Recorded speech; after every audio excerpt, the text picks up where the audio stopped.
Bonjour à tous, bonjour. Si vous me recevez, bonjour.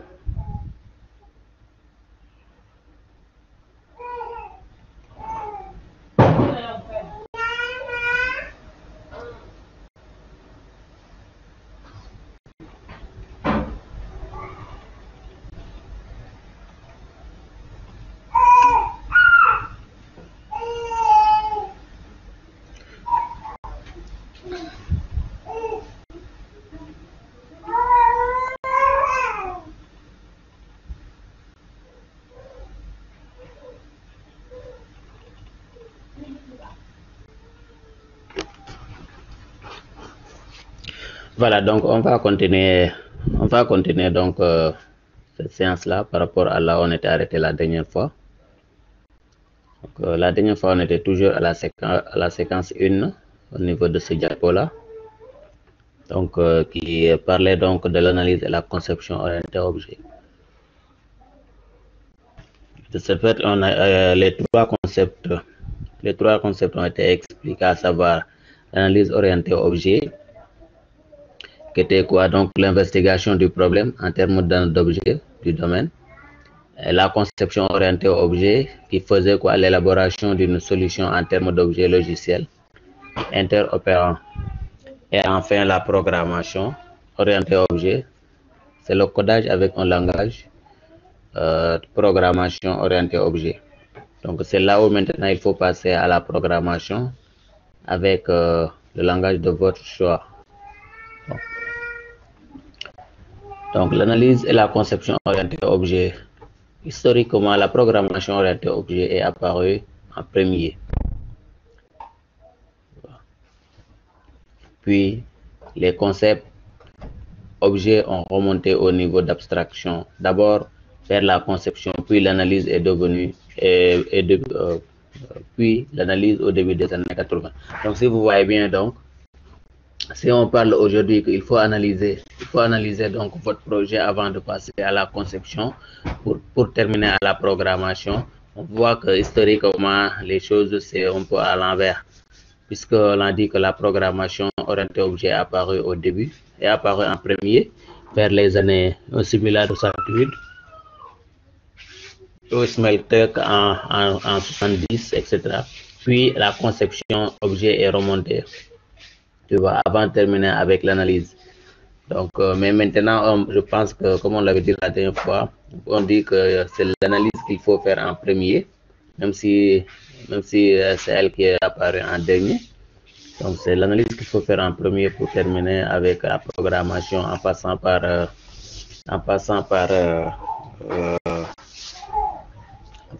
donc la conception. On simule ça on peut dire quoi? Donc, ça peut être un prototype, quoi, comme on peut le dire. Bon, un prototype, c'est-à-dire donc un premier essai, peut-être une première apparition, un premier test, un premier essai, quelque chose comme ça, quoi, pour simuler donc la chose. Bon. Voilà, donc dans le cadre de ce cours, donc, nous mettrons en focus sur la conception orientée objet, qui est la CO, en utilisant l'analyse orientée objet qui sera nommée le AA, si nécessaire pour illustrer donc les concepts qui seront présentés. Voilà, donc c'est ça qui est l'objet de ce cours-là. C'est l'objet de ce cours, c'est la CO, puis l'analyse. N'est-ce pas? La CO, mais en passant par l'analyse, en fait. Voilà, et pour cela, nous allons un bref rappel sur ce qu'est l'UML, c'est-à-dire notre langage de modélisation UML. C'est juste un rappel sur ce qui permet de faire l'UML. Donc, UML, comme son nom l'indique, UML, qui est donc Unified Modeling Language. Donc, UML est un langage de modélisation qui est graphique. Il est apparu donc dans le cadre de la conception orientée objet. Donc, c'est après avec la conception orientée objet que l'UML est apparu. Et il est parti de sa version 2.5.1 publiée en 2017. Donc, actuellement, on peut dire qu'en 2017, on est arrivé à cette version-là, qui est la version 2.5.1. Et l'UML nous propose aussi 14 types de diagrammes qui permettent donc de modéliser la modélisation d'un projet durant tout son cycle de vie. Donc, ces types de diagrammes que l'UML nous propose, donc c'est ces types qui nous permettent de faire une modélisation d'un projet durant tout au long du projet en fait. Nous allons utiliser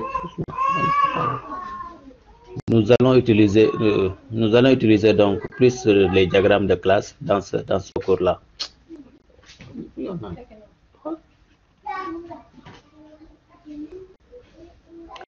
On peut représenter également des interactions entre les classes. On peut faire abstraction des aspects temporaires. On peut écrire un programme à partir du diagramme de classe. Il permet de réfléchir à la structure du programme. Il permet de décrire aussi la structure du programme. Donc, l'UML donc nous offre pas mal d'avantages, n'est-ce pas, avec ces 14 types de diagrammes qu'il nous offre en plus. Voilà, donc UML est un langage de modélisation pour comprendre et décrire les besoins. Il faut d'abord partir de la compréhension des besoins pour passer donc à leur description. Donc, spécifier les systèmes simples ou complexes. Si vous avez un système simple, vous pouvez utiliser l'UML pour spécifier. Si vous avez un système complexe aussi, l'UML est là pour vous permettre de faire cela. N'est-ce pas? Concevoir et construire des solutions.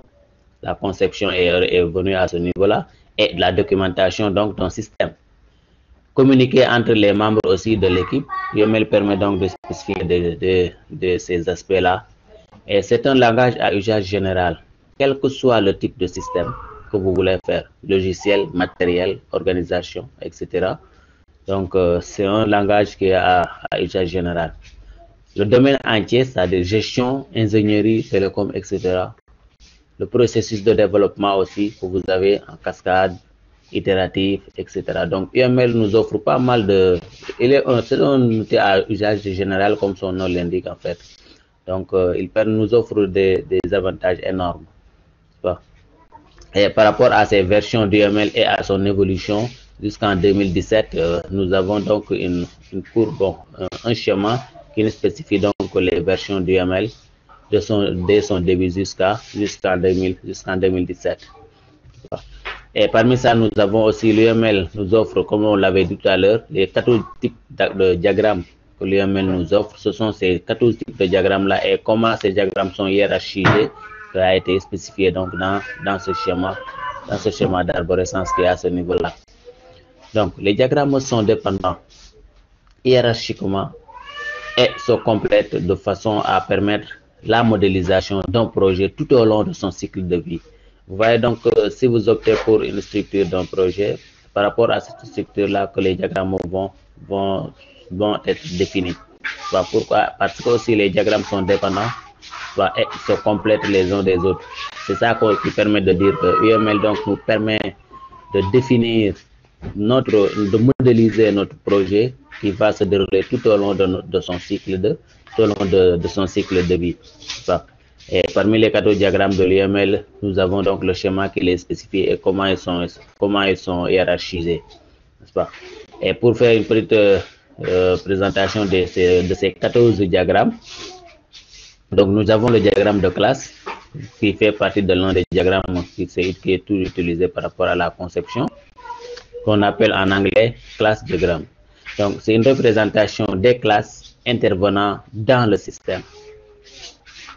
Le diagramme d'objet, objet classe, objet diagramme en fait, représentation des instances de classe, des objets utilisés. On les verra dans la partie à venir, les objets utilisés dans le système.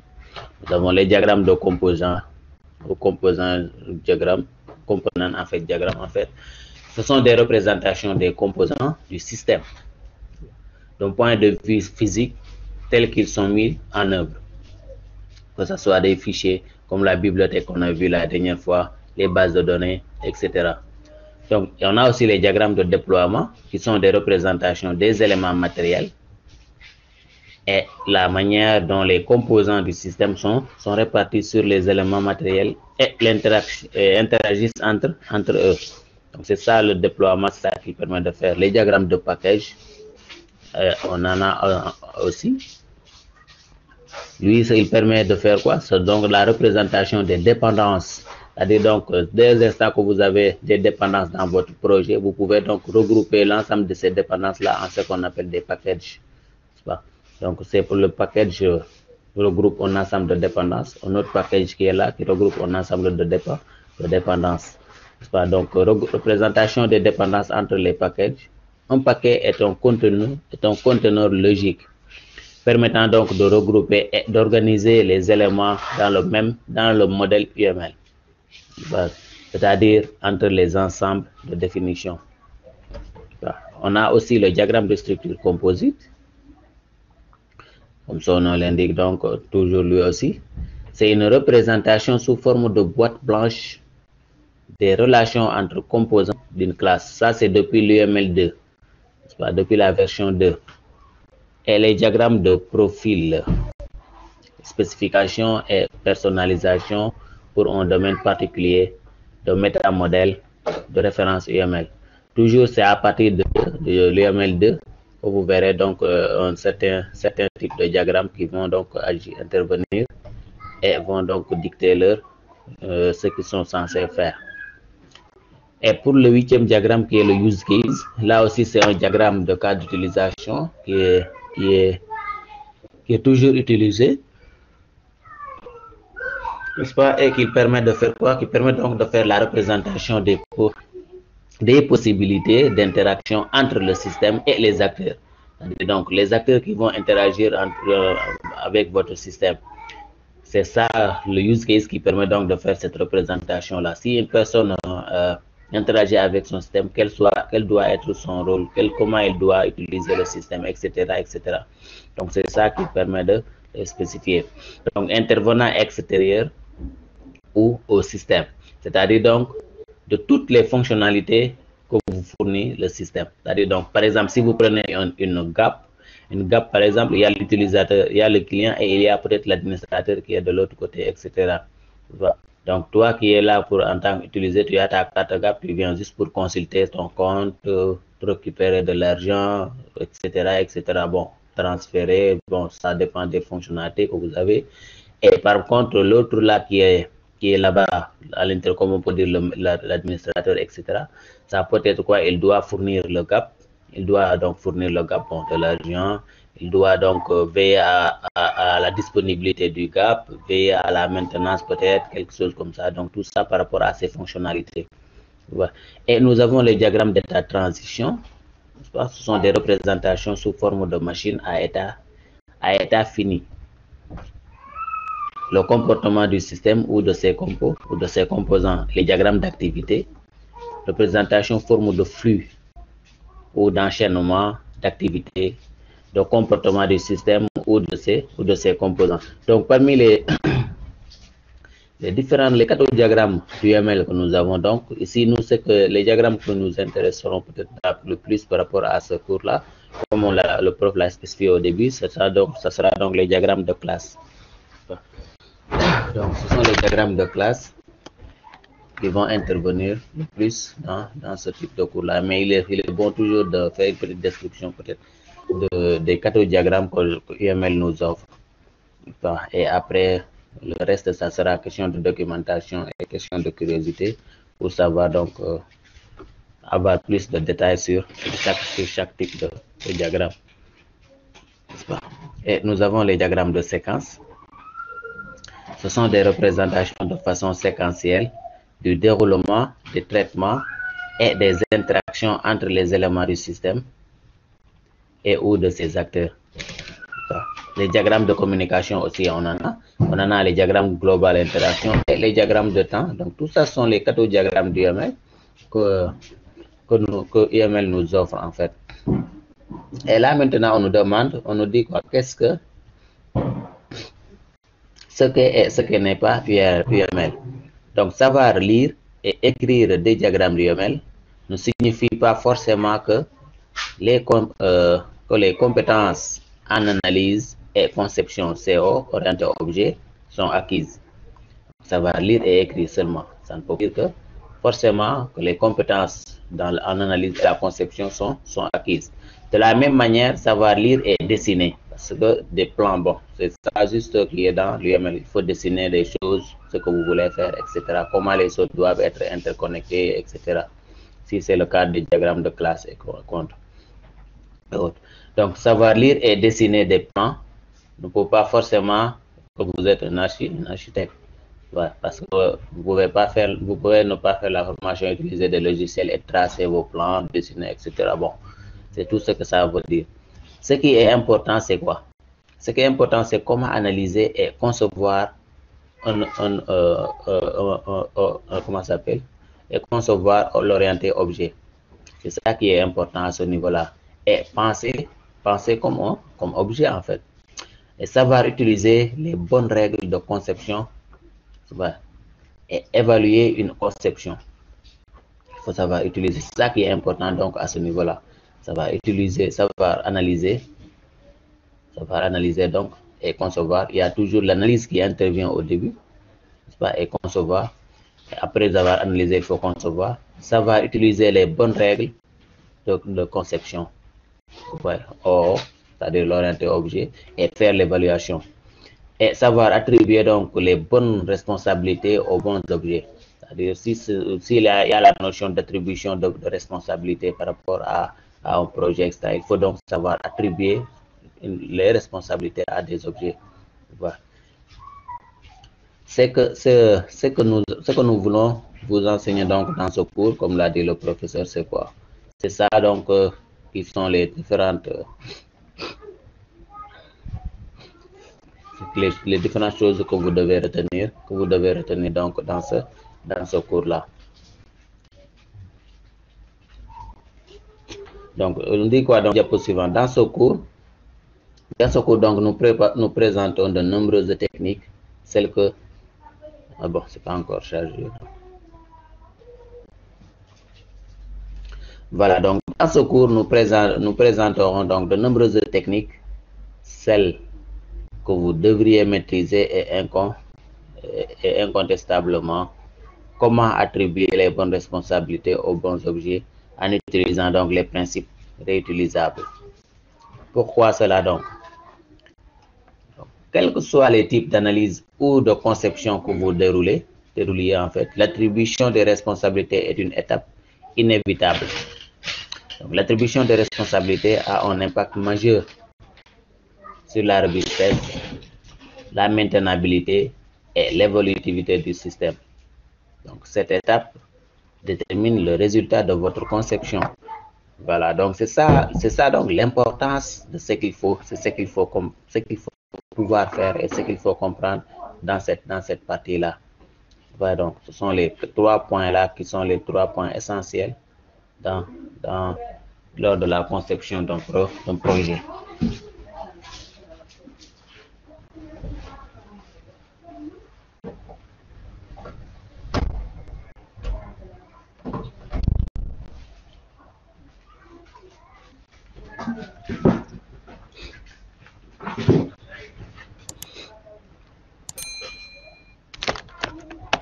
Voilà, donc c'est ça les 3 points. C'est ça les 3 points que vous devez comprendre à ce niveau-là. Avant donc de passer à l'analyse, avant donc de passer donc à l'analyse orientée objet, qui sera donc qui est considérée dans cette partie-là comme étant la séquence 2, la séquence 2 du cours. Voilà. Ok, donc par rapport à ça, donc nous allons essayer de passer à la séquence 2. Si vous avez des questions pour ce qui précède, on va essayer de revenir t'expliquer sur ça. Si vous avez des questions sur ça, ce qui précède, on passe à la séquence 2 que je vais charger pour partager avec vous.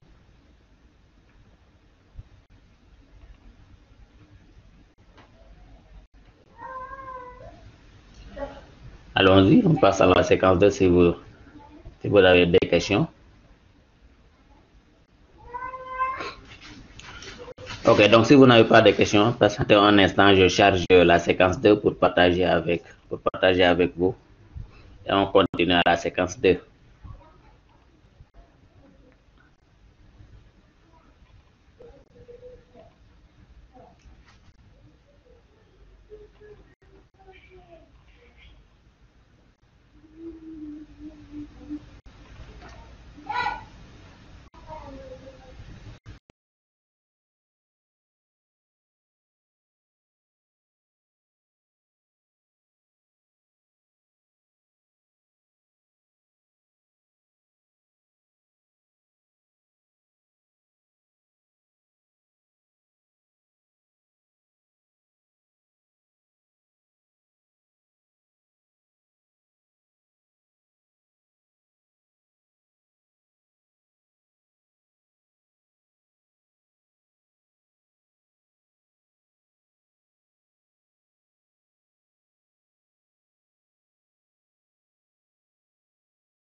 Voilà, c'est bon, bon c'est chargé, bon, donc on continue par rapport à cette séquence-là.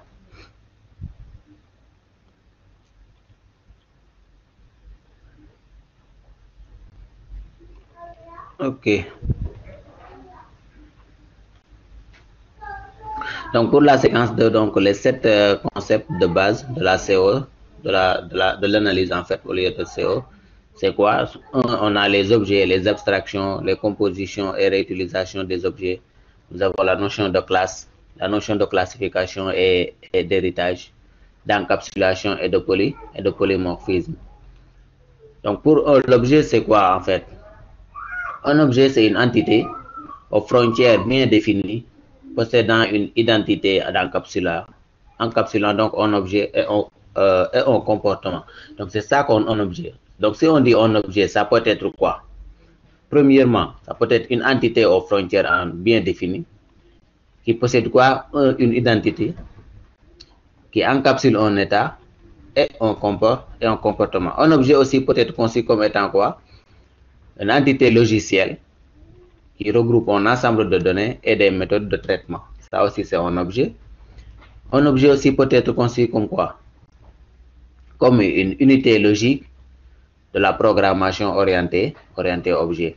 Donc, voyez donc l'ensemble des notions qu'un objet peut avoir. On en a trois, on a spécifié trois notions qu'un objet peut avoir en fait. Voilà. L'objet par rapport à un état, c'est quoi? Il est défini à l'aide d'attributs. Il y a donc une notion qui intervient qu'on appelle donc la notion d'attribut. Voilà. Ce sont les variables associées à l'objet et qui stockent des valeurs. Donc, les variables. Donc là, il y a une autre notion de la programmation qu'on appelle les variables. Donc un attribut, c'est quoi? Un attribut, c'est une variable. Un attribut, c'est une variable qui permet de faire quoi donc? Qui permet donc de stocker les valeurs. C'est-à-dire des informations sur l'état de l'objet. Si on prend donc l'exemple qui est là, où on a une voiture, et là-bas, on a un avion. Donc, les attributs qu'on peut, bon, quelques attributs qu'on peut lister par rapport à la voiture, c'est quoi? On a donc l'attribut qu'on peut nommer comment? Marque. La marque de la voiture, c'est un attribut. Ici, donc, la marque de la voiture a été donnée comme à la valeur qui est quoi? Qui est Nissan, par exemple. Et nous avons encore un autre attribut qu'on appelle modèle. Ce sont tous donc des variables. Ils permettent de stocker des valeurs. Donc, modèle aussi, c'est un attribut qui a comme valeur quoi? Etc. Bon. Et nous avons aussi l'attribut couleur qui stocke là donc la valeur, la couleur de la voiture. N'est-ce pas? Et l'attribut vitesse. L'attribut vitesse aussi qui va stocker la vitesse de la voiture. Là, à partir de cette vitesse-là, maintenant, on peut dire quoi? On peut définir l'état de la voiture. Parce qu'ici, on a dit que la vitesse est égale à 0 km/h. Ça veut dire quoi donc? Ça veut dire donc que notre voiture n'est pas en roule. Donc, ça veut dire donc que notre voiture est à l'arrêt. C'est ça qui spécifie donc l'état de la voiture à ce niveau-là. La voiture est à l'arrêt. Et si on prend l'attribut de l'autre à droite maintenant par rapport à l'avion, toujours les attributs que nous avons listés, c'est quoi? La marque, qui est la marque de l'avion, le modèle, qui est le modèle de l'avion, et l'altitude, c'est-à-dire donc l'altitude que l'avion est à actuellement. Bon, on suppose peut-être elle est en vol, c'est comme son état le spécifie. Et la vitesse, c'est 900 km/h. Donc là, maintenant, puisqu'on a une valeur très conséquente, ça veut dire quoi donc? Ça veut dire que notre avion donc n'est pas atterri. Donc ça veut dire que l'avion est en vol. Ouais. Donc la vitesse de l'avion permet de déterminer l'état de notre objet. Voilà. Et par rapport à des comportements, maintenant là on a quoi? Il est caractérisé par des méthodes appelées parfois fonctions membres ou opérations.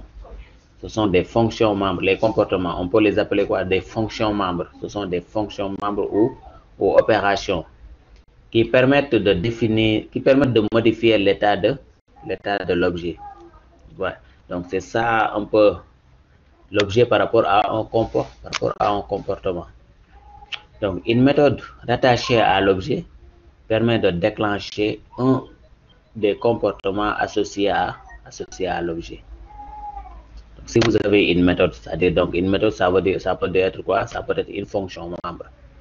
N'est-ce pas? C'est ça qu'on note l'appellation de la méthode. Soit on peut en dire la méthode, ou bien on dit quoi? On dit l'attribut. Donc si vous voyez bien, bon, on dit la fonction. On a donc deux notions. On a l'attribut en premier, qui permettait de spécifier l'état. Et là maintenant, on a le comportement. Et au niveau du comportement, on a une notion qu'on appelle méthode. N'est-ce pas? Le comportement, ce sont les méthodes maintenant. Et les méthodes, en d'autres termes, peuvent être appelées comme quoi? Comme des fonctions membres. N'est-ce pas? Donc, il n'est pas possible d'agir directement sur les données d'un objet pour modifier son état. Il n'est pas possible d'agir directement sur les données d'un objet pour modifier son état. Il est nécessaire de passer par ce qu'on appelle ces méthodes. Donc, pour le faire, il faut obligatoirement passer par ce qu'on appelle les méthodes. N'est-ce pas? On dit qu'on envoie un message. Faire une requête, donc c'est une requête qu'on envoie à un objet. Ouais. C'est ça, pour modifier une information d'un attribut, donc il faut forcément passer par la méthode. Enfin, une méthode en fait. Ouais. Donc un objet peut recevoir un message qui déclenche une méthode qui modifie son état et ou autre chose, une méthode qui envoie un message à un autre objet, etc. Donc tout dépendra donc de la requête qui a été envoyée, c'est-à-dire donc du message qui lui a été transmis. Qui a été transmis en fait. Voilà, et si on voit bien encore toujours par rapport au comportement, c'est-à-dire par rapport aux méthodes, l'exemple patent que nous avons à ce niveau-là, toujours par rapport à la voiture et à l'avion. Tout à l'heure, on a spécifié l'état. L'état, c'était par rapport donc aux attributs, de la voiture et de l'avion. Maintenant, si on vient, on ajoute un comportement. Les comportements maintenant là, ça sera les méthodes. Voilà. Donc, si on voit bien les attributs côté voiture, ici on a toujours les mêmes attributs, mais qu'est-ce qui change ici? C'est la vitesse de la voiture. La vitesse de la voiture qui change, qui est devenue 95 km/h. Ça veut dire quoi? Donc, ça veut dire donc notre vitesse est notre voiture roule, n'est-ce pas? Donc, la voiture roule. Et là, c'est par rapport à l'état de la voiture. C'est par rapport à l'état. Et au niveau de ça, nous avons les attributs. C'est les attributs qui sont spécifiés à ce niveau-là. Et les méthodes maintenant que nous avons qui spécifient les comportements, nous avons la méthode démarrer, accélérer, freiner, éteindre. Donc tout ça sont des méthodes, mais bon, sont des méthodes qui sont juste définies par leur nom à ce niveau-là. Par contre, chaque méthode peut avoir des paramètres, etc. à l'intérieur, lors de sa définition et autres. Mais là, c'est juste un exemple pour spécifier les méthodes. Donc les méthodes que vous pouvez avoir par rapport à la voiture, c'est quoi? C'est à la méthode qu'on a nommé quoi? Démarrer. Il y a une méthode qu'on sera nommée quoi? Accélérer. Une méthode freiner, éteindre, etc. Et par rapport à l'avion aussi, toujours les attributs ne changent pas. Nous avons les mêmes attributs que l'exemple précédent. Mais aussi, on a ajouté donc des comportements. Et qui dit comportement, donc, dit les méthodes. Et pour cela, nous avons quoi? La méthode de décoller. L'avion décolle, par exemple, etc. La méthode atterrir. L'avion doit atterrir, etc. Et la méthode de vitesse. Et la méthode virer, en fait. Donc, du coup, pour dire quoi? Si aujourd'hui, je devais dire que mon avion atterrit, j'utilise la méthode atterrir. Dans ce cas, si l'avion atterrit, qu'est-ce que j'allais changer? Donc, la vitesse, l'attribut vitesse allait être à 0. Par exemple, du coup, donc, pour changer l'attribut vitesse de l'avion à ce niveau-là, il faut que j'agisse sur la méthode. Donc, si la vitesse est à 0, donc j'agis sur la méthode atterrir pour dire quoi? Donc, j'atterris, la vitesse est à 0, l'avion atterrit. Maintenant, si je dois changer la vitesse à une autre valeur, il faut que une méthode soit exécutée. Ça veut dire quoi? Donc, j'exécute par exemple la méthode décoller. Si j'exécute la méthode décoller, donc là, à ce moment-là, donc il va changer donc le comportement de la.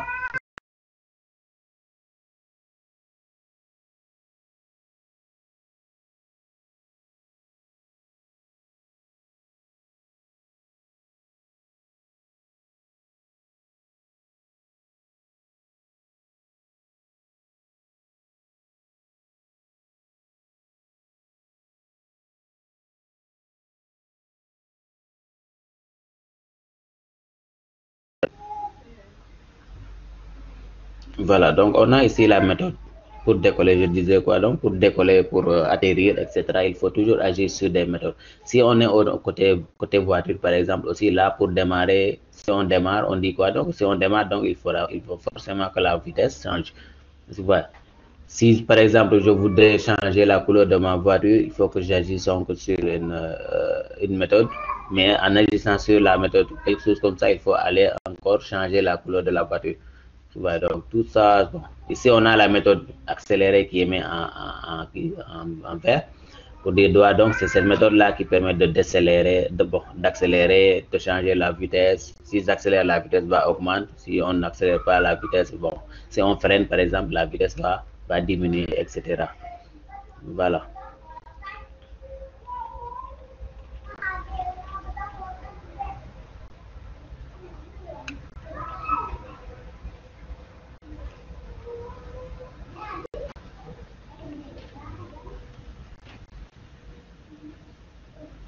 Oui, c'est la vitesse. Bon, il y a un TDO, mais on va y revenir sur ça après une fois. On termine. Oui, c'est la vitesse, c'est la vitesse. C'est dire quoi? Donc, c'est la méthode qui permet donc de dicter donc la vitesse de la voiture. Est-ce que vous voyez? Si la vitesse, si la personne accélère, donc forcément la vitesse, il va agir sur la vitesse, donc pour augmenter la vitesse. Ouais, la vitesse va augmenter. Si la personne n'accélère pas, peut-être la vitesse va diminuer ou bien elle reste constante. Ouais, donc tout ça, ce sont les méthodes là qui permettent de changer les attributs. Ce qu'on a dit tout à l'heure, on ne peut pas changer un attribut sans pour autant passer par ce qu'on appelle le comportement, c'est-à-dire par ce qu'on appelle une méthode. Ouais, voilà. Ok, bon, le changement fait intervenir d'autres comportements, tout, il y a tout ça dedans. Mais tout ce qu'il faut comprendre ici, c'est juste qu'on ne peut pas changer la vitesse sans passer par une méthode qui permettra de dicter cela. Tu vois. Ici, c'est la méthode accélérée qui va me permettre donc de changer à chaque instant la vitesse de ma voiture. Voilà. Donc là, c'était par rapport au comportement. Le comportement que l'objet doit avoir. Ici, l'objet que nous avons, c'est qui? L'objet que nous avons, c'est l'objet voiture et nous avons aussi l'objet avion. Donc, pour changer le comportement de l'objet, il faut agir sur les méthodes. Les méthodes qui permettent donc de changer le comportement de l'objet. L'objet ici, c'est avion. Et par rapport à notre objet, nous avons l'état de l'objet, le comportement de l'objet, l'identité de l'objet. Donc, ce sont trois notions qui interviennent. Et pour parler de l'identité, on peut dire, pardon, l'objet possède une identité qui permet donc de le distinguer d'autres objets, indépendamment de son état. Vous voyez donc, l'objet, en fait, possède une identité. L'identité, donc, ça permet de dire quoi? Comme son nom l'indique, identification. Donc, il permet donc de l'identifier de le distinguer parmi tant d'autres. Donc, si une personne est là, par exemple, si on prend la personne, l'identité, ce qui permet de spécifier, d'identifier la personne parmi tant d'autres, c'est pas son nom, c'est pas son prénom, par exemple, etc. Mais c'est quoi ici? Nous, en tant que personne, c'est quoi? C'est ce qu'on appelle, ici au Sénégal, bon, peut-être, c'est ce qu'on appelle les numéros de carte d'identité, par exemple. Ce numéro-là, on peut dire que c'est un élément qui permet donc de distinguer tel objet parmi plusieurs autres personnes. Ouais. Mais ça ne peut pas être son nom, ça ne peut pas être son prénom, parce que N personnes ont le même nom, N personnes ont le même prénom, etc. Donc, il faut qu'il y ait un élément unique qui permet donc de le distinguer parmi tant d'autres. Et cet élément-là, on a dit quoi? C'est indépendant de son état. Voilà. Donc, si on prend exemple, numéro 2, ici par exemple, plaque d'immatriculation pour les voitures. Là, ce sont des éléments qui permettent donc d'identifier une personne ou bien même le numéro de carte nationale d'identité si on est humain. N'est-ce pas? Donc, par rapport à l'objet voiture et autres que nous avons tout à l'heure, ça peut être quoi? Que la plaque d'immatriculation. Donc, cet élément-là donc permettrait d'identifier l'objet voiture parmi plusieurs voitures qui sont sur le terrain. Ouais. Donc, si on voit bien, donc si on résume bien, on a trois éléments pour un objet. On a trois éléments pour un objet. On a parlé de le premier élément qu'on a parlé, c'est quoi? C'est l'attribut. Premier élément qu'on a parlé, c'est quoi? C'est l'état. L'état, oui, l'état, c'est l'attribut. N'est-ce pas? Deuxième élément que nous avons parlé, c'est quoi? C'est le comportement qui fait allusion donc, aux méthodes. Le comportement qui fait allusion donc aux méthodes. Et le dernier élément, c'est quoi? C'est l'identité. L'identité, maintenant, c'est un élément qui permet d'identifier, de distinguer l'objet de façon unique parmi d'autres objets qui sont sur de même type, en fait. Les objets qui sont là de même type. Ouais. Voilà. Parce qu'on ne peut pas dire on identifie des personnes par rapport à des moutons ou bien des personnes par rapport à des vaches, etc. Donc, si on identifie par rapport à un objet de même type, soit l'objet personne par exemple. Donc, tout ce qu'on pourra faire comme identifier, ça sera dans les personnes. L'objet voiture, ça sera parmi les voitures. L'objet avion aussi, ça sera parmi les avions, etc., etc. Donc, c'est ça qu'il faut bien comprendre par rapport à ça. Les trois notions d'un objet: l'état, le comportement, l'identité. L'état, c'est les attributs, n'est-ce pas? L'état, c'est les attributs. Et les attributs, là, on peut avoir un attribut qui permet donc de spécifier l'état de l'objet. Nous avons le comportement, qui sont les méthodes. Et nous avons enfin l'identité. Voilà, donc on dit un objet est une variable. Un objet est une variable améliorée. Un objet est une variable améliorée. Il stocke des données, mais on peut effectuer des requêtes sur cet objet. L'objet, il stocke des données, mais on peut effectuer des requêtes sur cet objet. On demande à l'objet de faire des opérations sur lui-même, en envoyant un message à cet objet.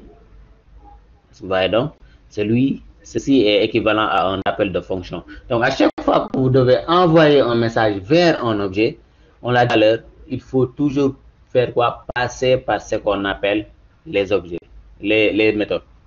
Il faut toujours passer par ce qu'on appelle les méthodes. Or, tout à l'heure, on a dit quoi? Une méthode, c'est une fonction membre.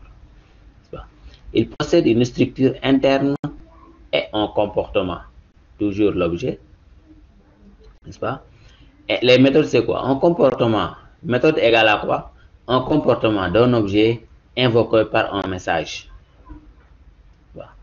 C'est quoi encore? Semblable à une fonction, mais appartenant à un objet. C'est semblable à une fonction, mais cette fonction-là appartient à l'objet. Donc, si on voit bien, donc l'exemple précédent qu'on a vu, par rapport à la voiture, on avait les méthodes accélérer, démarrer, freiner, etc. Donc, toutes ces méthodes-là, maintenant, ce sont des méthodes qui appartiennent à l'objet qui est voiture. Donc, ici, notre objet, c'est la voiture. Par rapport à cet objet voiture-là, nous avions quoi? Nous avions d'abord les attributs qui étaient spécifiés. Après les attributs, nous avons le comportement, qui est spécifié. Et parmi les comportements aussi, nous avons quoi? Nous avons l'identité. L'identité qui est encore spécifiée. Voilà.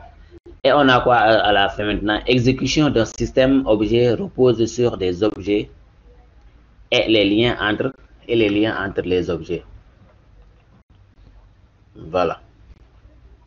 Donc, si on résume le tout sur le schéma que nous avons à ce niveau-là, si on résume le tout sur le schéma que nous avons à ce niveau-là,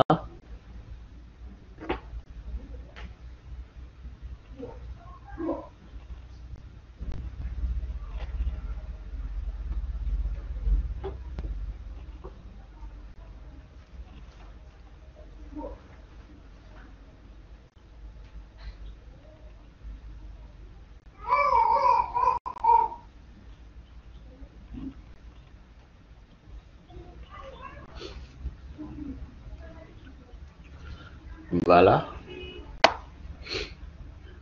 Voilà, donc le schéma que nous avons ici par rapport à l'objet, nous avons quoi? Nous avons les méthodes, attributs et données.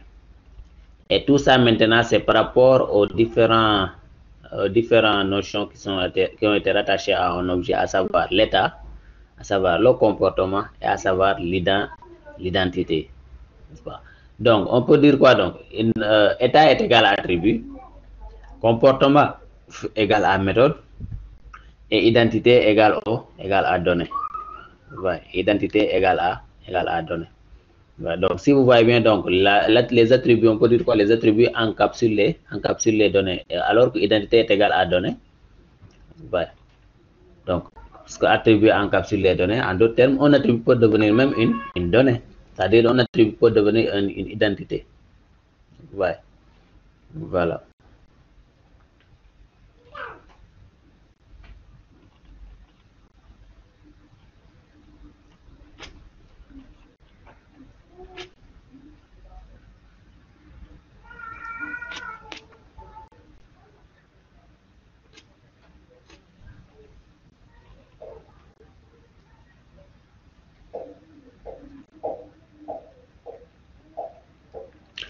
Voilà, donc par rapport à ça, maintenant on continue pour parler de la notion d'abstraction.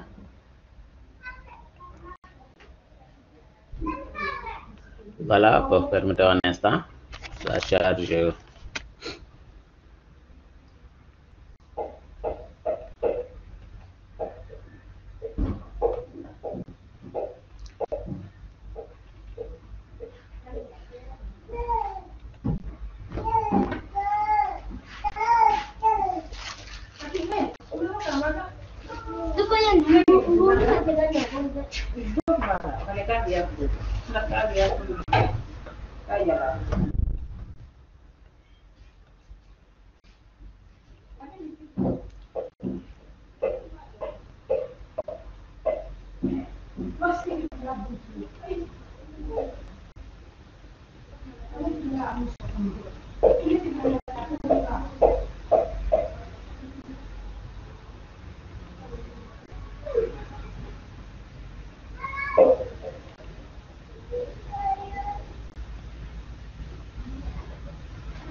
Voilà, bon, on continue alors, puisque ça a chargé encore, comme d'habitude. Bon. Ok, donc on va passer maintenant au focus abstraction. Au focus abstraction avec les notions qu'il offre.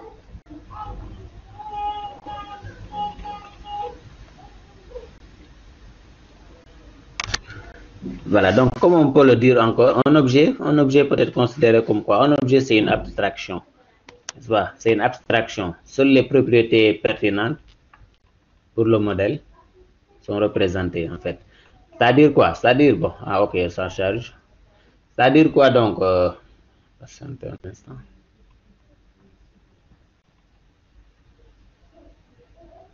Voilà, donc si on dit un objet est une abstraction, seules les propriétés pertinentes pour le modèle sont représentées. Par exemple, si on prend par exemple l'objet voiture que nous avons tout à l'heure, Donc, si on veut spécifier donc les attributs par rapport à tous, on va essayer donc d'énumérer les attributs qui sont donc importants. Mais il y a certains de ces attributs, comme par exemple, essayer de rester là à ajouter les attributs comme les phares, les pneus, etc. Donc, tout ça sont des attributs qui sont insensés. Ce n'est pas la peine donc de les ajouter.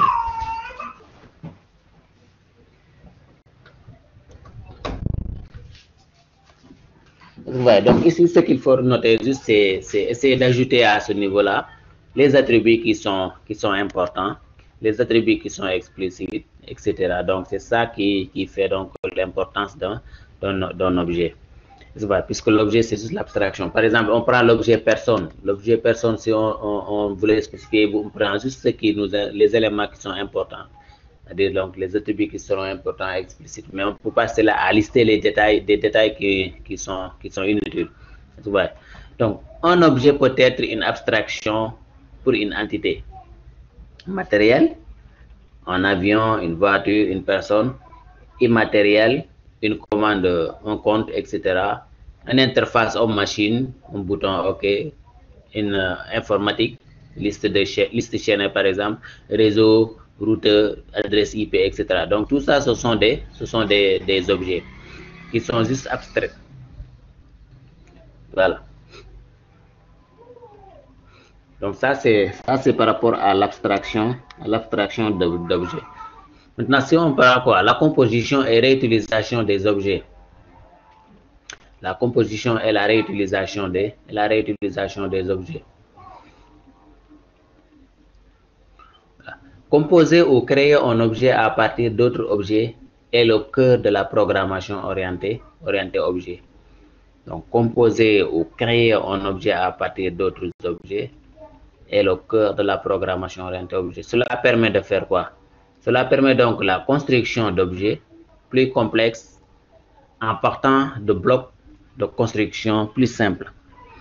Donc, on doit construire un objet très complexe, mais avant d'attaquer directement à cet objet complexe, il faut partir donc de l'objet plus simple, c'est-à-dire donc poser les choses brique par brique, par exemple. Partir petit à petit jusqu'à atteindre votre objet très complexe. Aujourd'hui, par exemple, si vous devez construire un immeuble, vous ne pouvez pas venir directement dire que hop, on commence par le 3e étage et construire extra. Donc, il faut poser les choses depuis le bas et monter petit à petit, monter les briques par briques jusqu'à obtenir donc votre objet plus complexe. Ouais.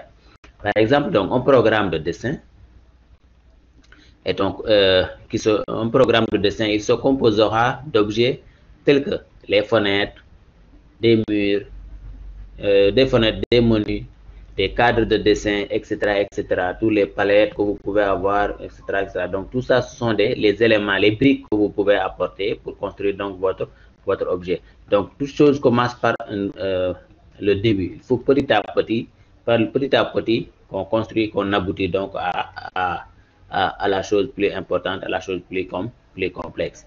Donc, ça, c'est pour au comportement. Donc, et la réutilisation.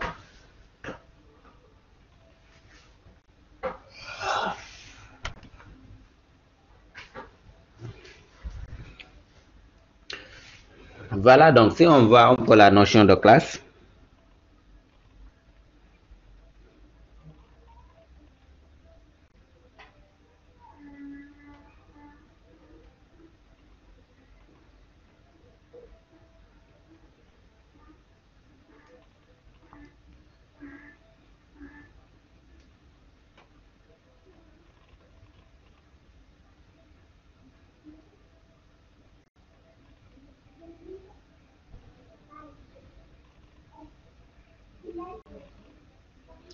voilà, donc si on voit un peu la notion de classe, on dit quoi donc? Une classe est un descripteur d'objet. Une classe, comme l'élément qu'on a dit que c'est l'élément qui sera plus important par rapport à ce que vous voulez faire. Une classe est un descripteur d'objet. Un objet est une instance de classe. Un objet est une instance de classe. Une classe ou type d'objet représente une famille d'objets qui partagent des propriétés communes. Donc, c'est une famille une famille de différents objets que vous avez, mais ils partagent des éléments communs. Donc, c'est ça qu'on appelle une classe. Donc, un objet, les objets qui ont les mêmes états et les mêmes comportements. Vous voyez, donc, tout à l'heure, on a spécifié c'est quoi un état, et on a spécifié c'est quoi les comportements. Voilà.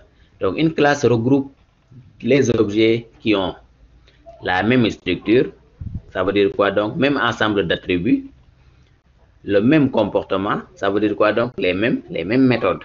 Donc, une classe regroupe tout cela. Les classes servent pour la création des objets. Donc, une classe nous permettra ici donc de créer un objet. Vous voyez donc, un objet est une instance d'une classe.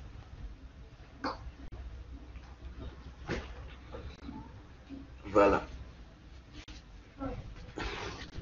Donc, un objet ici, c'est une instance d'une classe. Donc, là aussi, maintenant, il est important de savoir, il est important ici donc de savoir tout ce qu'est une classe et qu'est-ce qu'une classe permet de faire, qu'est-ce qu'une classe regroupe, parce que, ouais, quel type d'objet, etc. Voilà. Toujours par rapport aux classes, on dit quoi? Un programme orienté objet est constitué de classes qui permettent de créer des objets qui s'envoient des messages. Un programme orienté objet est constitué de classes. Ouais. Donc, ce sont les classes maintenant, l'ensemble de ces classes que vous avez qui va constituer votre projet, votre programme orienté objet. Ouais. L'ensemble des interactions entre les objets. Donc, l'ensemble des interactions entre les objets définit ce qu'on appelle un algorithme. Donc, tous les objets que vous avez spécifiés sous forme de classe, classés que vous avez mis sous forme de classe par rapport à l'ensemble type de regroupement, au type de classe, etc.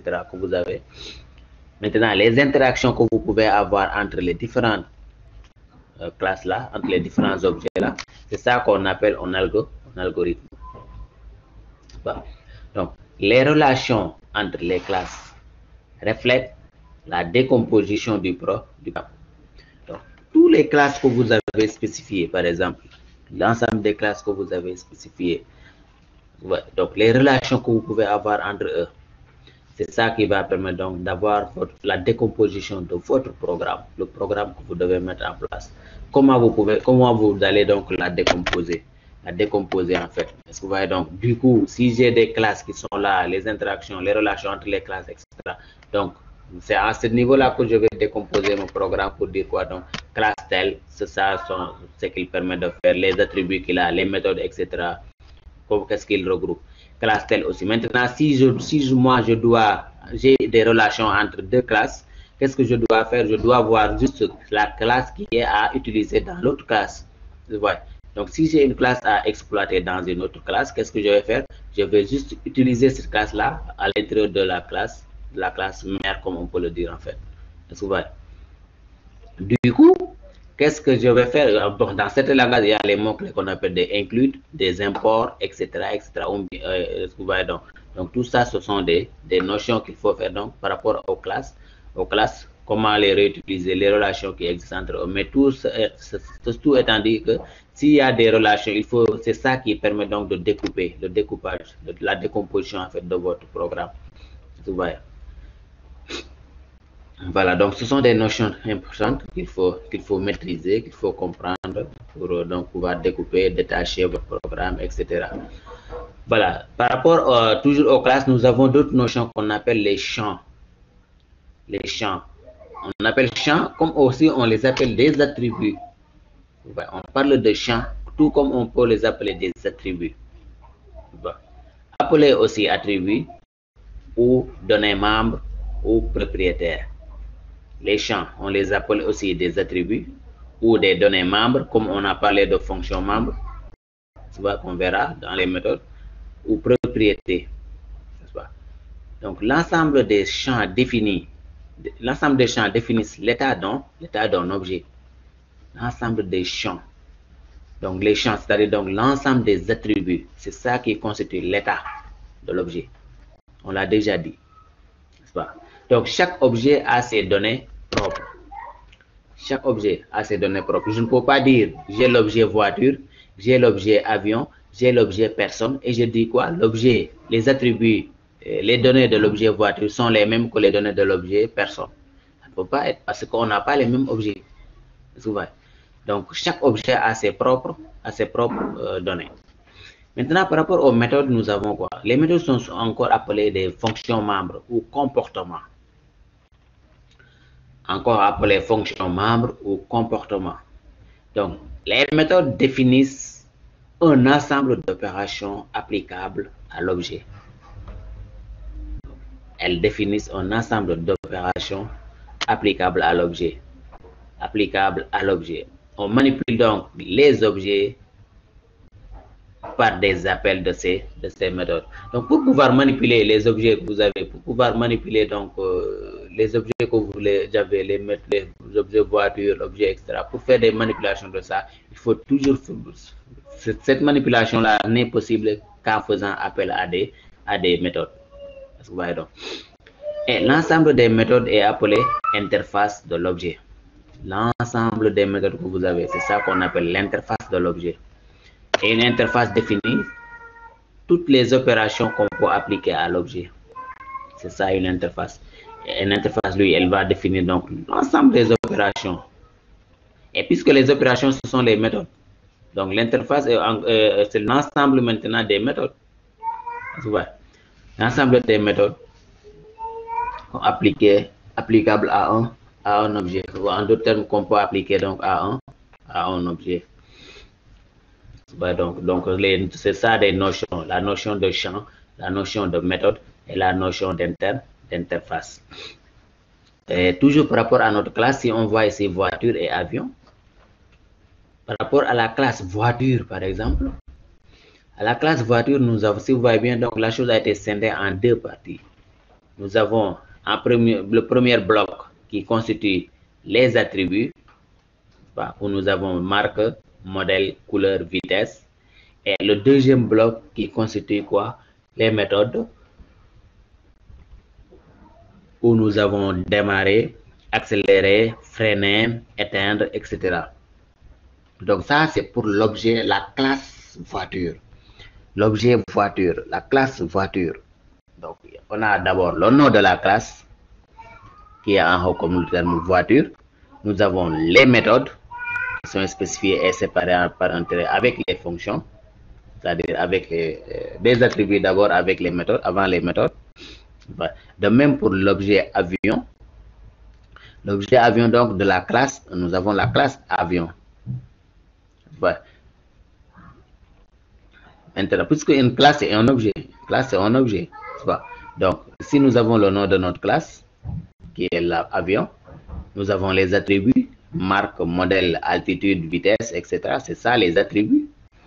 Et nous avons aussi les méthodes qui sont quoi ici? Décoller, atterrir, virer, etc. Donc ça, c'est ça donc la notion de classe. Donc c'est les deux classes que nous avons, ces deux objets aussi.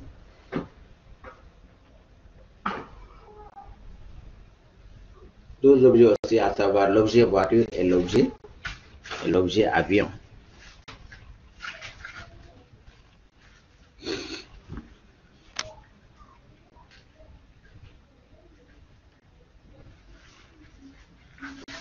Voilà, toujours pour l'arbre de classification, nous avons donc véhicule par exemple, où nous avons ici si on dit véhicule.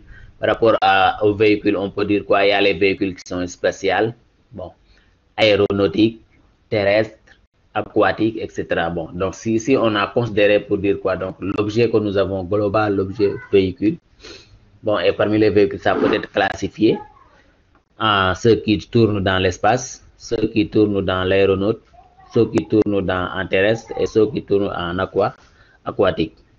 Et si on voit par exemple ceux qui sont sur le terrestre aussi on en a deux. Par rapport à l'arbre récent, il est scindé ça en deux. Ceux qui motricité humaine par exemple, bon, ce sont juste des exemples, hein, et motrice et automotrice. Ouais. Par rapport aux automotrices, par exemple, bon, toujours sur terrestre, on a quoi? 2 roues, 4 roues. 4 roues, on a voiture, camion, ça dépend. Camion, ça peut être plus de 4, bon, c'est juste des exemples. Et par rapport à voiture, nous avons les marques, Nissan, Peugeot, etc. Donc, ça pour dire quoi? Donc, c'est l'arborescence, la hiérarchie. Peut-être si on parle de l'objet général qui est véhicule. Si on parle un peu de la définition d'une classe,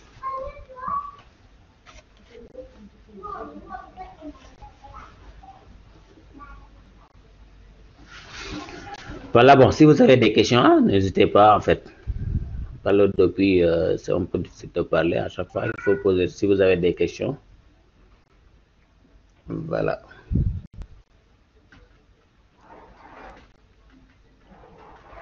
Bon, en fait, si y a des TD, on va revenir sur TD si on a encore le temps par rapport à ça, quoi. Donc, si vous avez des questions.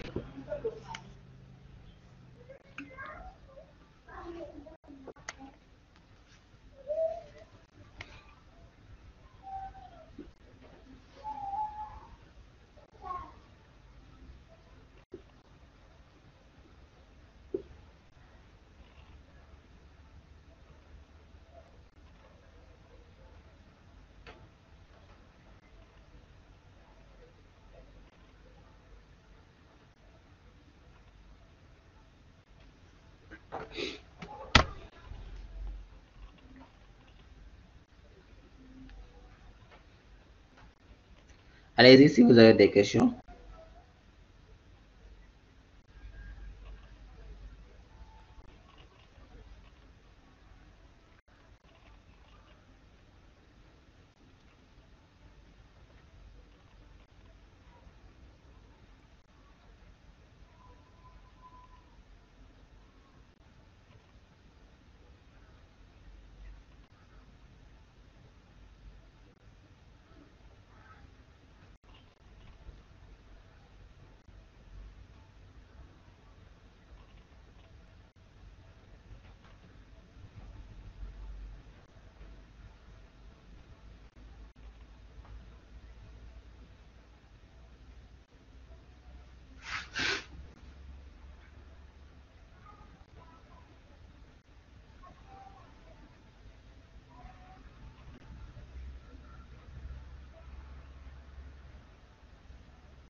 Ok, donc si c'est bon, alors, voilà.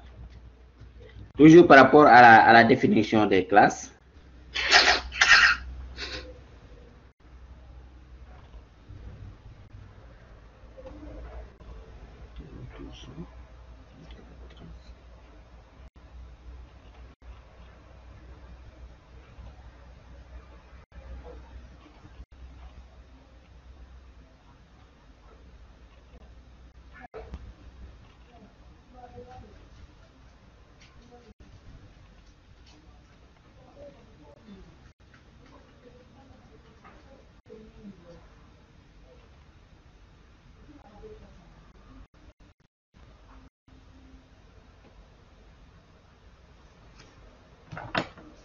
Voilà donc pour la définition d'une classe. Une classe bien structurée fournit une abstraction claire de quelque chose tiré du vocabulaire du domaine de problème ou de celui de la solution. Une classe donc bien structurée comprend un petit ensemble de responsabilités bien définies et les réalise parfaitement. Toujours une classe si c'est bien structuré. Donc c'est ça donc l'importance de bien structurer des classes. Fournir une séparation nette entre les spécifications de l'abstraction et son implémentation. Est compréhensible et simple tout en étant extensible et adaptable. Donc c'est ça donc l'importance de bien structurer donc une classe. Parce que si votre classe n'est pas bien structurée, donc ça devient un peu compliqué de l'exploiter. Alors que si la classe est difficile à être exploitée, je pense bien que sa mise en œuvre sera difficile aussi. Ouais. Du coup, donc, bien structurer les classes, ça facilite les choses et ça sera beaucoup plus clair et beaucoup plus facile à exploiter. N'est-ce pas?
Permettez-moi, ça charge.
Voilà, donc par rapport à la classification et l'héritage, on a dit quoi donc? La réutilisation des objets ne se limite pas à leur composition. Elle exploite aussi une capacité puissante de la programmation orientée objet, connue sous le nom d'héritage. L'héritage permet non seulement aux objets d'être utilisés en tant que tels, mais il autorise aussi la création de nouveaux objets obtenus par extension et façonnage d'objets existants. Toujours le terme classification. La classification est une méthode générale d'organisation du savoir et elle est utilisée ailleurs dans la programmation orientée objet. Donc, l'importance de l'héritage et l'importance de la notion de classification. Donc, l'héritage est un mécanisme de transmission des caractéristiques d'une sous-classe vers une sous-classe, d'une surclasse. Donc, il y a la notion de surclasse et il y a la notion de sous-classe. Donc, c'est-à-dire, si une classe, genre d'autres termes, une classe père, une classe fils, etc. Donc, c'est ça, on parle de classe sous et sur, etc. En fait. Quand une classe en tant qu'autre, donc en étant en fait, excusez-moi, quand une classe en étant une autre, elle hérite de ses données et de ses méthodes. Donc ça, il y a la notion d'extension. Il y a la notion d'extension. Donc si une classe est une autre, elle hérite de tout. Elle hérite de ses méthodes et elle hérite donc de ses données et de ses méthodes. On parle d'héritage simple. Si elle est en plusieurs classes, on parle d'héritage multiple. Donc, une classe hérite des attributs, des méthodes et des associations de toutes les surclasses. L'héritage évite donc la duplication. facilite la réutilisation et l'évolutivité. Donc, c'est ça, il y a la notion là, il y a l'importance aussi de l'héritage. Voilà. Donc, s'il y a une classe qui est là, qui étend vers une autre classe, donc dès l'instant que tu étends une autre classe, donc tu accèdes maintenant à tous ces méthodes. Tu accèdes donc à tous les attributs. Ouais, ça veut dire en d'autres termes, peut-être dans la programmation, on inclut, on prend une classe, on l'inclut dans une autre. Donc, l'inclusion que vous avez là vous permettra donc d'atteindre l'ensemble des méthodes qui sont dans l'autre classe, qui sont définies dans l'autre classe, etc. Voilà. Donc, la classification est égale à quoi? Est égale à la généralisation plus la spécialisation. Donc, les deux termes-là regroupés donnent quoi? Donnent la classification. La généralisation, ça veut dire quoi? Regroupement des caractéristiques communes à un ensemble de classes au sein d'une surclasse plus générale. C'est un regroupement, la généralisation. C'est un regroupement. Donc, tout ça, c'est par rapport à la conception. Hein. Tout ça, c'est par rapport à la conception. Par exemple, dans l'UML, il y a toujours des éléments qui permettent de dire quoi? Qui permettent de dire que ça, c'est une généralisation. Ça, c'est une spécialisation, etc., etc. Donc, la spécialisation, c'est ajout de caractéristiques spécifiques. Ajout de caractéristiques spécifiques dans une sous-classe ou adaptation des caractéristiques transmises. Une instance d'une sous-classe est également l'instance de toutes les surclasses. Donc, c'est dès l'instant que vous avez une sous-classe qui est instanciée, donc cette instance qui est dans la classe, dans la sous-classe, devient également une instance de tous les surclasses que vous aviez. Voilà. La classification répond à un ou logique. Après la classification, nous avons aussi une autre notion. Donc là, c'est les notions d'UML, les notions de modélisation.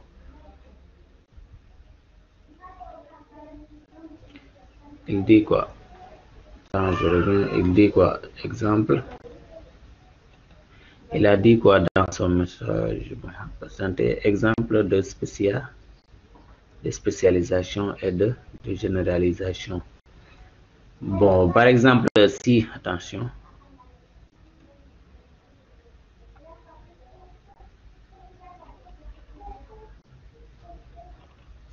Attends, je reviens, ça charge, ok.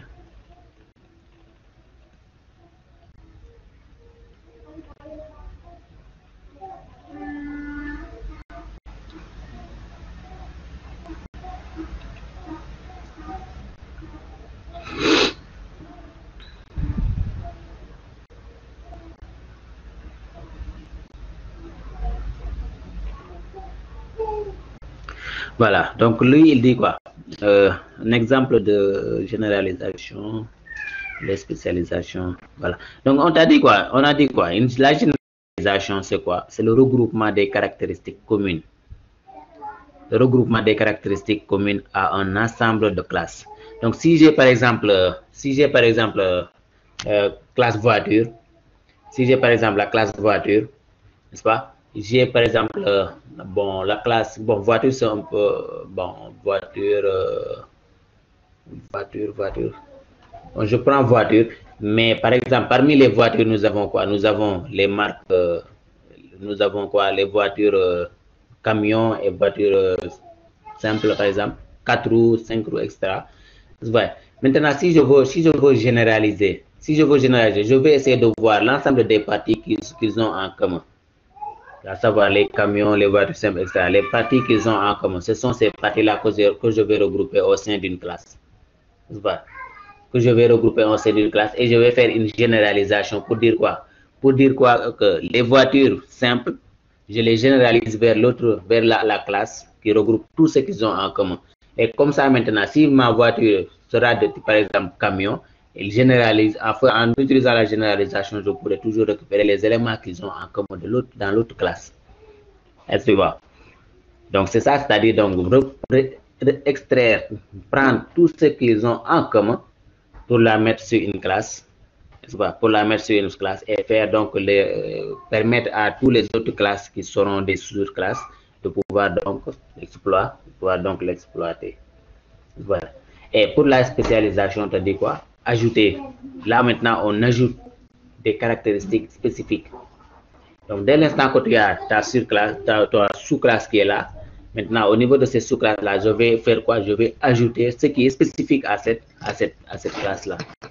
Voilà. Par exemple, si on a la classe voiture, on a les camions, on a les autres, je vais venir pour dire quoi? J'ajoute dans un camion, par exemple, pneu égal à 8 pneus, par exemple, quelque chose comme ça. Ça, on sait que c'est spécifique uniquement au camion, parce que certaines voitures n'ont pas 8 pneus, par exemple. Tu vois? Donc, tout ça sont des choses parmi lesquelles on peut jouer par rapport à ces notions, généralisation ou spécialisation. Voilà.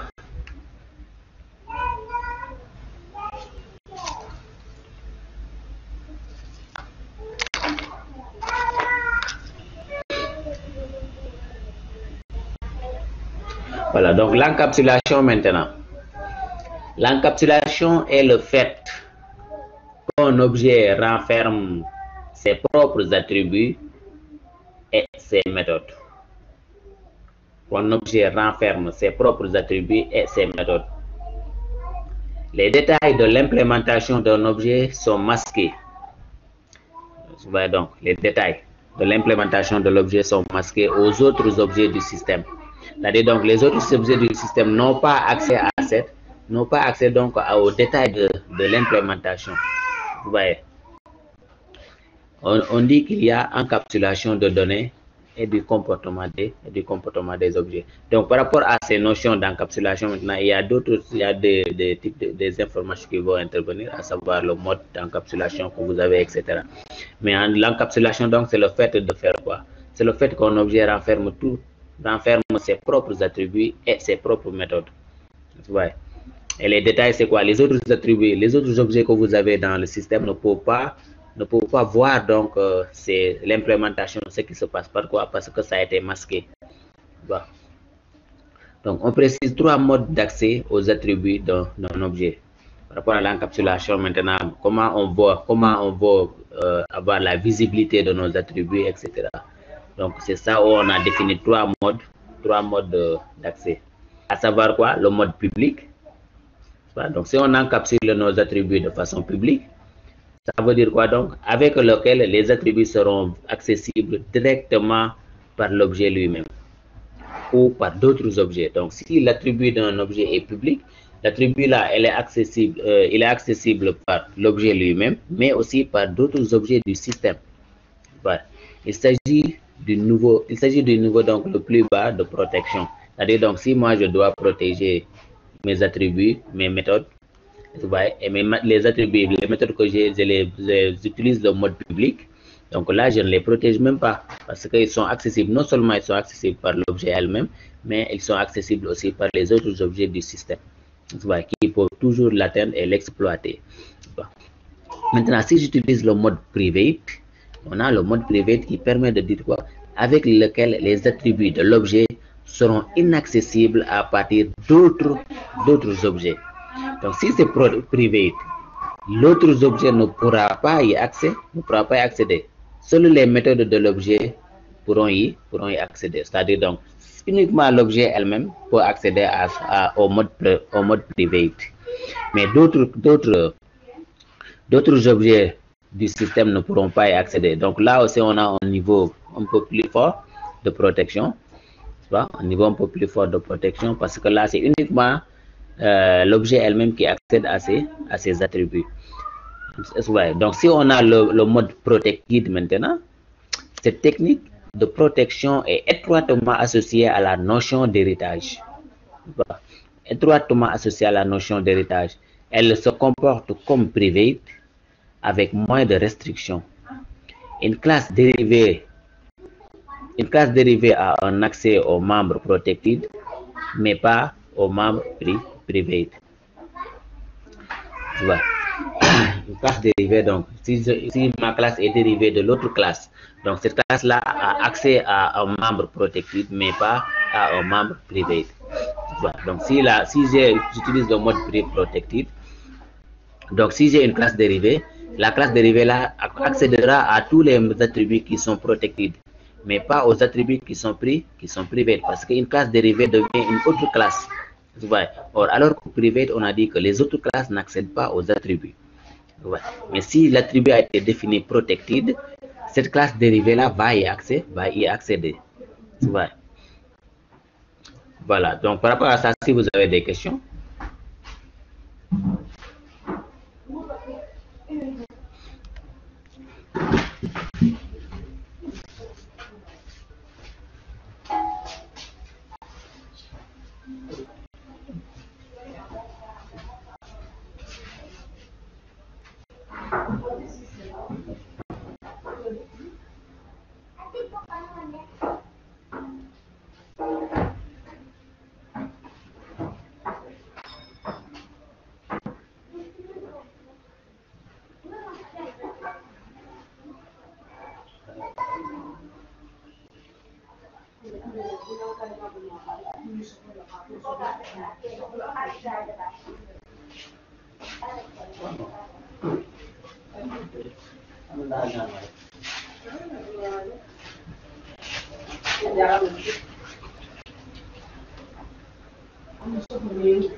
Voilà, bon, si vous n'avez pas de questions, donc on continue par rapport au polymorphe.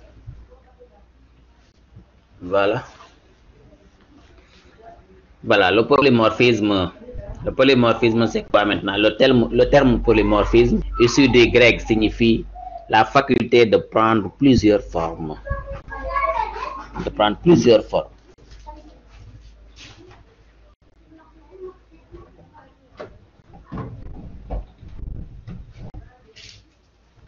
Voilà, donc si l'attribut peut prendre plusieurs formes, là on dit quoi? L'attribut est polymorphe. Une entité est polymorphe si à l'exécution, elle peut se référer à des instances de classes différentes. Voilà.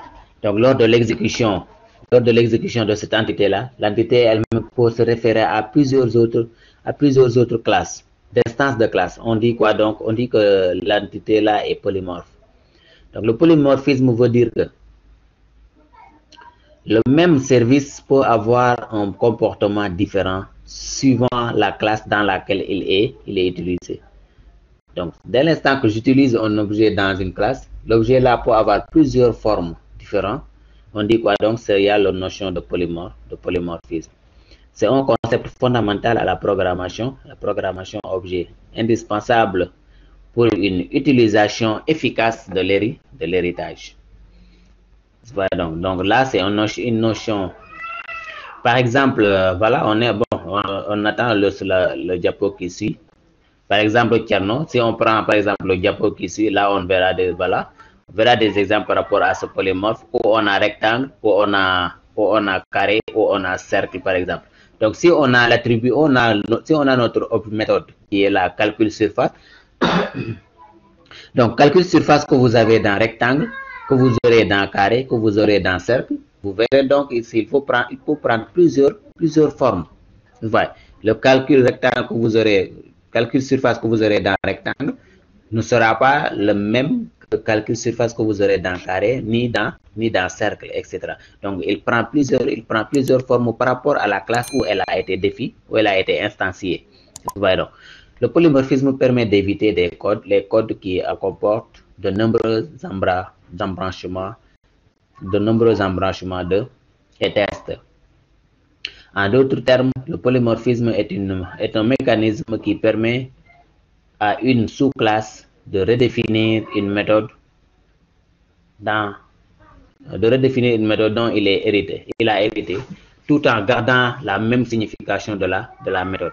Donc, l'exemple que vous avez à ce niveau-là, c'est dans rectangle, par exemple, si je définis une méthode qu'on appelle calculer surface.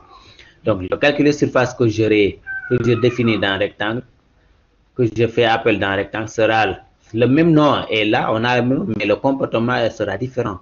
On aura un comportement différent par rapport à calculer surface dans carré, par rapport à calculer surface dans cercle. Donc, tout dépend par rapport à la classe où elle a été instanciée. Donc c'est ça un peu l'exemple de polymorphisme. Polymorphisme, c'est-à-dire un objet qui peut avoir plusieurs formes. C'est ça qu'on dit polymorphisme. Voilà. Donc, toujours par rapport à UML, par exemple, si vous devez modéliser maintenant la chose dans UML, c'est-à-dire dans le langage de modélisation UML, on verra comment ça doit être structuré. Bon.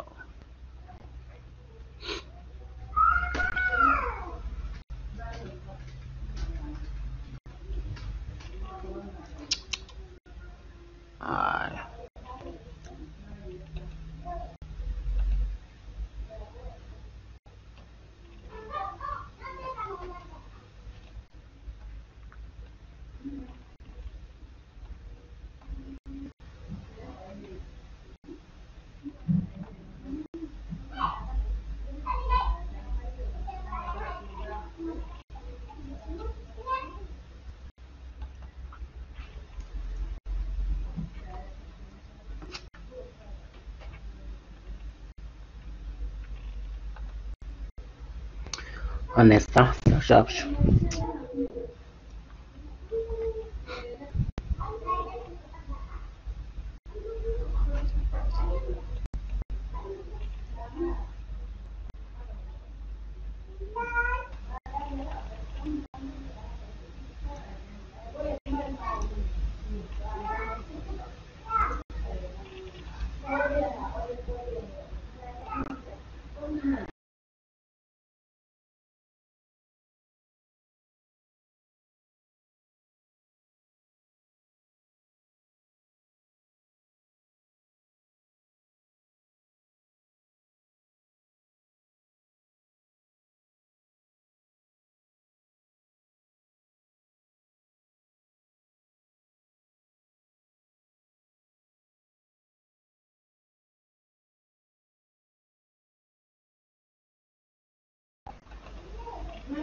Voilà, donc là ici on a donc un exemple de modélisation dans UML.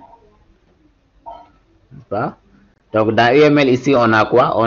On verra donc comment un diagramme de classe, dans UML où on a la forme, c'est-à-dire le nom. On a ici cette partie-là, ça sera les attributs. Et au niveau de cette partie maintenant, on aura quoi? Les méthodes. Donc il y a le nom de la classe, il y a la liste des attributs et il y a aussi la liste des méthodes. Ouais, donc c'est comme ça, donc une classe est spécifiée dans UML. Si vous voulez donc définir votre classe, par exemple, si je dois définir la classe personne, je dis à la place du nom, je dirais quoi? Nom personne. Prénom, je dis quoi? Nom personne. Attribut, je dirais quoi? Âge, sexe, etc. Et méthode, je dirais quoi? Les méthodes, je dirais par exemple la taille de la personne, bon, quelque chose comme ça, etc., etc. Ouais, marcher, s'asseoir, bon, ce sont des exemples de méthodes. Voilà. Et donc, si on parle un peu de l'héritage par rapport à ces deux informations-là, vous verrez donc ici, on a ici donc la classe aéronef. La classe aéronef qu'on a en haut. On a les attributs, attributs vitesse, et on a les méthodes décoller, atterrir. Et on a ici la classe avion, on a la classe hélicoptère. Est-ce que vous voyez donc? Donc, par rapport à l'autre là, tout à l'heure, donc ici on a quoi? On a la notion d'héritage. Puisque la généralisation, en fait, on peut dire la généralisation qui intervient à ce niveau-là, puisque la généralisation, c'est un héritage.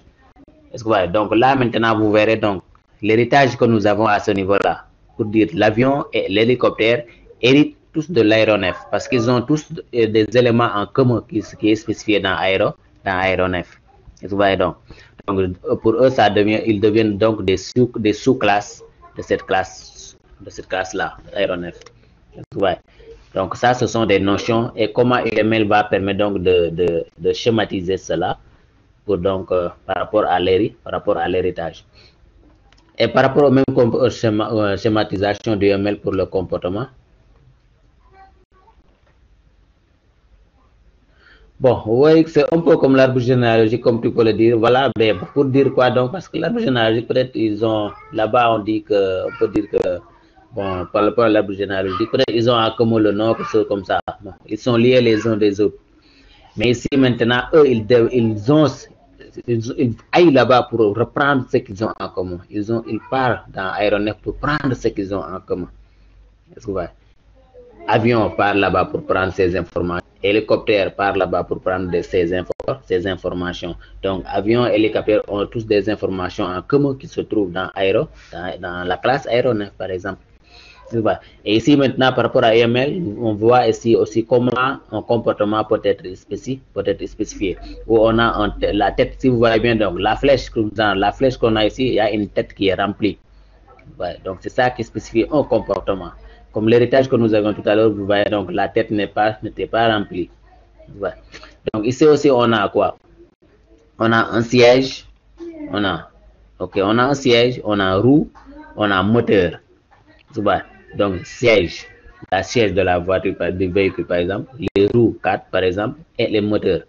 Et on a tous un comportement, et qui sont tous en comportement avec véhicule. Bon, ici, on a ce qu'on a mis ici en 1 étoile, c'est la notion de cardinalité. Pour dire quoi donc? Pour dire qu'un véhicule, c'est un peu la notation mérise, en fait. Pour dire quoi? Pour dire qu'un véhicule a un seul moteur. N'est-ce pas? Et pour dire quoi donc? Un véhicule maintenant ici a au moins 4 roues. Et pour dire ici, un véhicule a un ou plusieurs sièges. Véhicule à un ou plusieurs sièges. C'est ça la lecture donc un peu de ces cardinalités-là qui sont spécifiées à ce niveau-là.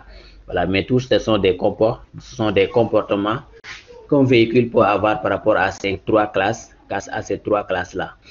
Du coup, ici, si ces trois classes-là, si mon véhicule n'a que 4 chaises, il sera dedans. Si mon véhicule a 8 chaises, par exemple, 7 chaises, il est dedans, etc., etc. Mais étant donné que chaque fois c'est un moteur et c'est 4 roues. Voilà. Et toujours par rapport à une classe abstraite. Par rapport à une classe abstraite, on dit quoi? Une classe abstraite, nom de la classe en italique. Si notre classe est abstraite, le nom de la classe est toujours spécifié en italique. Est-ce que vous voyez donc? Ne peut pas s'instancier directement. Donc, une classe abstraite ne peut pas s'instancier directement, mais uniquement par le biais de ses sous-classes.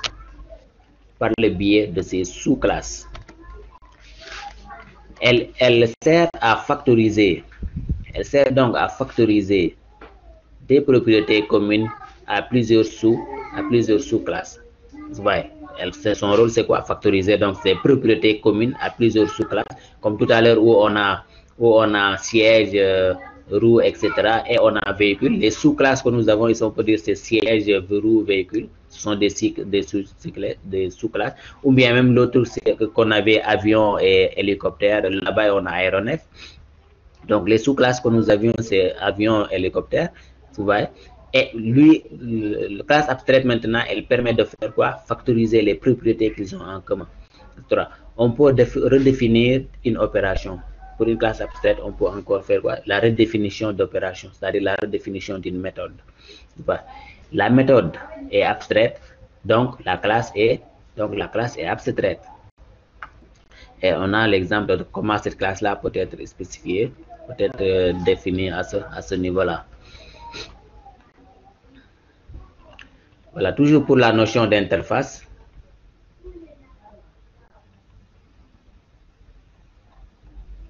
Toujours pour la notion d'interface. Une classe est purement abstraite si toutes ses méthodes sont abstraites. Une interface est une classe purement abstraite déclarée dont toutes les méthodes sont publiques. Une interface est une classe, toujours c'est une classe en fait.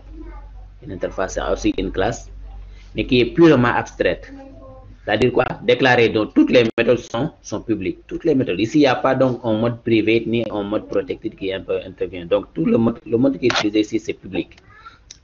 Une interface est une liste de noms de méthodes publiques. Une liste de noms de méthodes publiques. Donc, dans l'interface, on définit donc la signature des méthodes. La signature des méthodes qui doivent être implémentées dans les classes qui les implémentent. Donc, si j'ai une interface, donc c'est dans l'interface que je vais faire quoi? Je vais juste lister l'ensemble des méthodes, mais avec le mode public. Voilà. Donc, c'est juste la signature de c'est-à-dire la définition des méthodes, c'est-à-dire donc les méthodes avec les types qu'ils ont, les variables qu'ils ont, mais il n'y a pas une implémentation là-bas. Mais l'implémentation se fait juste dans la classe qui utilise cette interface-là. Donc, si j'ai une classe qui utilise l'interface, c'est au niveau de cette classe-là maintenant que je vais faire quoi? Que je vais implémenter l'ensemble des méthodes qui ont été listées dans l'interface. Donc, une interface est un modèle pour une classe. Un modèle pour une classe. Voilà. Donc, si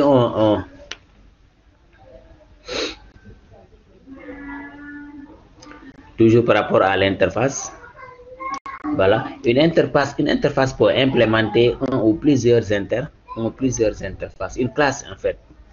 Une classe peut implémenter un ou plusieurs interfaces. C'est-à-dire, donc, je définis moi plusieurs interfaces. Interface, par exemple, je ne sais pas, liste de personnes, liste, etc. Et je définis une autre classe qui est de l'autre côté maintenant qui va faire quoi? Qui va implémenter toute l'implémentation différente de l'extension. Donc, on peut étendre une classe, mais si on implémente une interface. Ouais. Donc, si j'ai ma classe, j'ai ma classe personne, par exemple, je dis ma classe personne implémente une autre interface, mais cette interface-là sera l'interface qui va lister l'ensemble des méthodes, qui va contenir uniquement la liste des méthodes, mais pas de définition là-bas, ni d'implémentation. Mais maintenant, c'est au niveau de la classe-là qui implémente l'interface que je vais faire quoi? Que je vais définir, implémenter carrément le contenu de ces méthodes-là.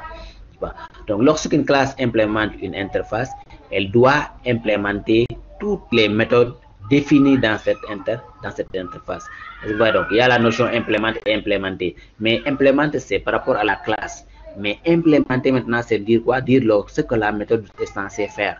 Le travail, le traitement de la méthode est censé faire. C'est ça qui est son implémentation, la mise en œuvre en fait de la méthode. Mais on le met dans la classe qui implémente l'interface. Une interface peut hériter d'autres interfaces. Bon, il y a aussi la notion d'héritage entre les interfaces, comme on l'avait tout à l'heure avec l'héritage avion et hélicoptère. Mais une interface aussi peut hériter d'autres interfaces. Du coup, si une classe implémente une interface qui hérite d'autres interfaces, la classe elle-même aussi va implémenter donc les méthodes qui sont définies dans toutes les interfaces. Voilà, bon, si vous avez des questions, je pense que pour aujourd'hui, c'est là où nous allons s'arrêter. Pour aujourd'hui, avant la prochaine fois, on va passer à l'analyse état de l'art. Voilà, donc si vous avez des questions par rapport à aujourd'hui,